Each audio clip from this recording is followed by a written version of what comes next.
dia, meus amigos queridos, minhas amigas. Aqui estamos retornando, cumprindo o agendado por nós desde o último vídeo. E a abordagem hoje será sobre espiritismo, filosofia e racionalidade. As três palavras-chave a serem trabalhadas hoje. O espiritismo, ele é confundido com religião. É importante frisarmos que o espiritismo não é religião. O espiritismo é filosofia, e filosofia é a liberdade de pensar, de imaginar, de comparar, criticar, censurar. E por essa postura sofreu-se muito. Um exemplo clássico que nós trazemos é Sócrates. Sócrates e toda a irreverência do mundo filosófico grego, Porque ele foi de encontro ao que estava inserido e ousou orientar a juventude. Por isso ele foi morto. Sócrates. Depois Platão, depois outros que ousaram. O próprio Jesus de Nazaré, ele foi de encontro ao que estava instituído e sofreu, e foi penalizado por isso também. A questão religiosa, ela é assustadora. Do século I aos dias atuais, quando um deputado insiste em separar meninos e meninas, quando isso já foi objeto de pesquisa, de discussão científica, com todo o embasamento necessário. É um tema que adiante nós vamos fazer uma avaliação, concluindo essa questão que é extremamente preocupante. Mas, retomando a nossa questão, a filosofia, ela surge com o espiritismo é força impulsionadora da iluminação dos iluminados da Revolução Francesa. Um grupo de filósofos que se reúnem e fazem a preparação antecedendo a Revolução Francesa. E essa questão essa iluminação foi justamente para a questão do mundo de trevas, do mundo nebuloso que se vivia com a tirania dos senhores do poder, os monarcas, que lá estavam e trucidavam e machucavam e destruíam o povo. O povo, somos sempre nós os responsáveis, mas o filósofo olhou e pensou essa responsabilidade. Os reis assumiam e os seus auxiliares, a religião do seu lado, afirmava que eram escolhidos, tinham sangue azul. E a filosofia pensou em sangue azul? Se o sangue é azul, se somos nenhum, todos somos sangue azul. Ou então ninguém tem sangue azul, coisa nenhuma. Está havendo algo muito estranho. Como alguém pode ser colocado por Deus, como afirmava a religião? Alguém tão perverso, tão perversa. Exemplos, Maria, chamada Maria a Louca, em Portugal, que fez horrores, praticou horrores.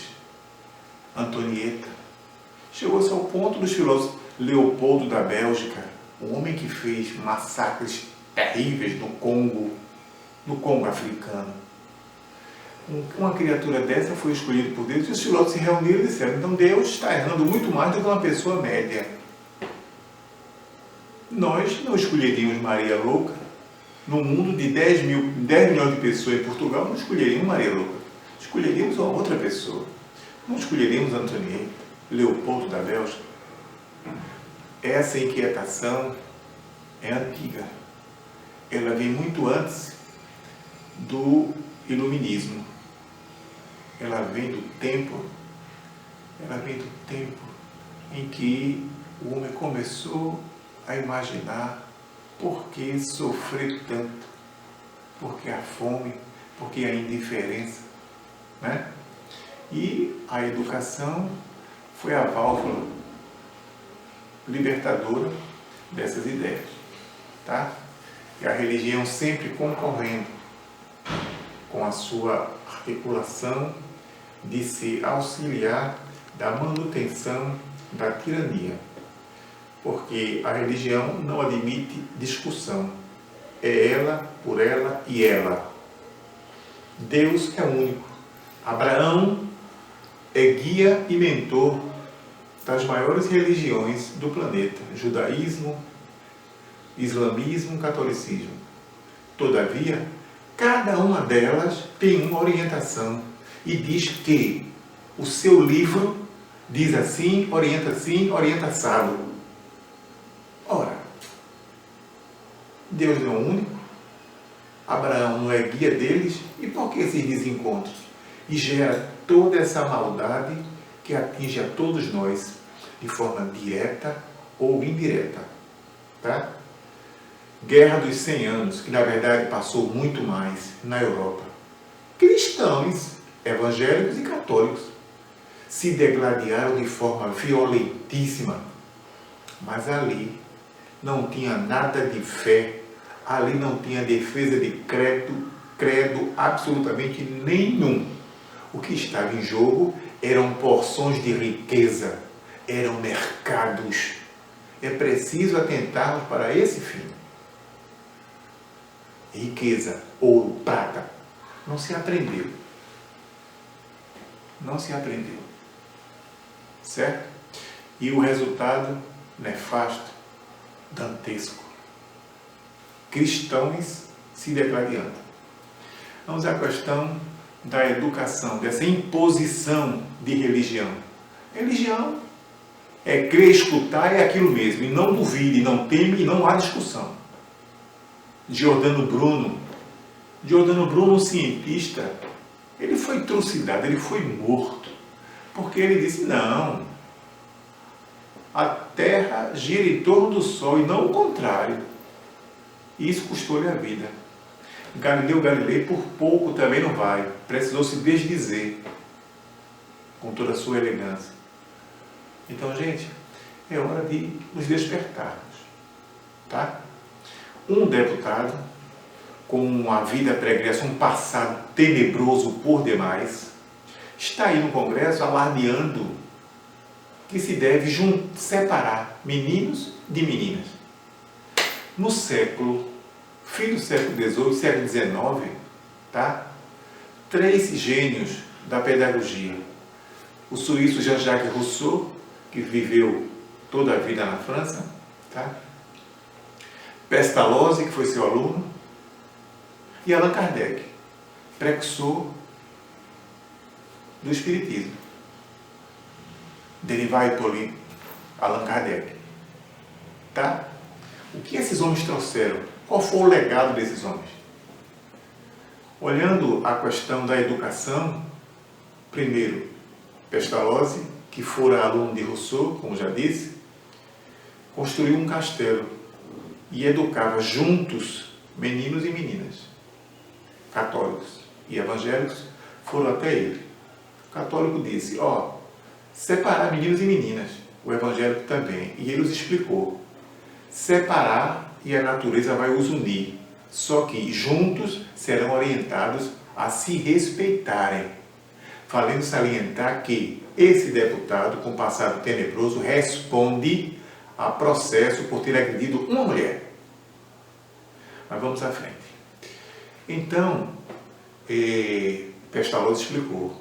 Meninos e meninas estão juntos hoje para aprenderem a se respeitar. Se ficarem separados, a natureza irá uni-los. E aí? Com que conhecimento? Com que bagagem de tolerância? Se deram por vencidos, mas insistiram. Você vai ensinar religião. Porque Pestalozzi diz, religião aqui não. Essas crianças vão aprender a pensar, vão aprender a questionar, vão aprender a caminhar. Não vão trazer nenhum rito de rancor, de certeza única. Porque se eu ensinar religião aqui, em casa o vizinho tem uma outra religião. São cristãos, mas dizem o contrário um do outro. Conflito instalado. Pestalozzi cedeu e adotou uma semana o ensino religioso. Só que a segunda carga desses religiosos foi: você precisa ensinar a minha religião, não outra. Momento em que esse grande espaço de educação fechou. Fechou e Kardec segue, já estava bem à frente e prosseguiu na sua jornada, dando prosseguimento ao Espiritismo, com todo estudo, porque o espírita é, antes de tudo, desconfiado. O próprio Kardec desconfiou e muito quando lhe falaram das mesas girantes. Mesas girantes, um dos processos mais lindos e trabalhados no Espiritismo, e disse: eu quero ver isso. Foi lá e no caminho ele mudou e viu que realmente o trabalho era sério, era honesto, não havia enganação, tá? E o Espiritismo não traz essa coisa de milagres diários. O próprio Jesus, quando circulou por aqui, não fazia milagres diariamente, como as televisões brasileiras, ocupadas, invadidas por evangélicos, estão a fazer. Todo dia acontece milagre. Muitos deles desmascarados, mostrados aí com falcatruas, com ludibriação. Os hospitais psiquiátricos lotados. Os desencontros. A pessoa vai atrás de ser amparada e é confundida, é ludibriada, é roubada de forma cruel. Gente, Espiritismo é filosofia. Não existe religião espírita. Religião é um outro paradigma. Tá? Espiritismo é filosofia que pensa, contesta, discute, mostra e não traz preconceito. Algumas religiões tradicionais até tentaram introduzir, sobretudo a católica, tentou introduzir uma esfera distante desse dogma aprisionador, tá? A libertação. Mas houve pressão e desistiram, tá? Frei Chico à frente, tá? Houve essa jornada libertária desses dogmas, desses ranços, mas durou pouco tempo. Houve essa tentativa. A filosofia, ela é até também inserida nas outras religiões. Contudo, ela ali entra como acessória. Se for de encontro, ela é culpada, ela é escamoteada. A situação é seríssima. As pessoas estão naquela de: muitos acreditam, então vamos também acreditar. Então segue um corpo indefinido, numa fé sem nenhum paradigma de orientação, a chamada fé cega. Onde vai nos levar? Não esqueça um garoto de 16 anos, no município de Olinda, Pernambuco. 16 anos. Os pais adotaram o evangélico e esse garoto foi proibido de um tudo, até tirar a própria vida. Por que não se deve impedir a criança de ser criança? Não, porque a criança não pode correr, a criança precisa correr, se machucar, quebrar, arranhar. Ela precisa testar os seus limites. Mas a criança não pode, vai ficar aprisionada. Toda aquela energia será represada pela vaidade hipócrita de alguém, de alguns.